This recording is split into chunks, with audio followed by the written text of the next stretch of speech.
Hello everyone, and today I'll show how to use split screen mode on the Samsung Galaxy A15. This is gonna be really useful if you need to work in the multiple applications at the same time. So let's unlock our phone, go to settings. Now scroll down to your advanced features tab. Here it is, simply tap on it. Now find your multi-window tab. Tap on it as well, and here you can see a few switches. So for this one, we will need a swipe for split screen. Easy as that. Now simply tap on it, and now you will have your instructions how to activate your split screen. To do that, simply swipe down from the bottom of the screen to the middle with two fingers and release. So let me show you. Simple as that. Now choose your applications which you want to use in split screen.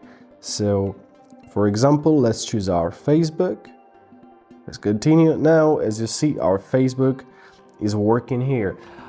To exit the split screen mode, simply pull down the three dots, which are between these two screens, just like this. Simply pull them down, and now you're out of this regime. So, if you want to turn off your split screen, simply go back to settings, swipe for split screen, and turn it off. When the switch is gray, it means it's turned off. So I hope this video was helpful. Thank you so much for watching and have a great day.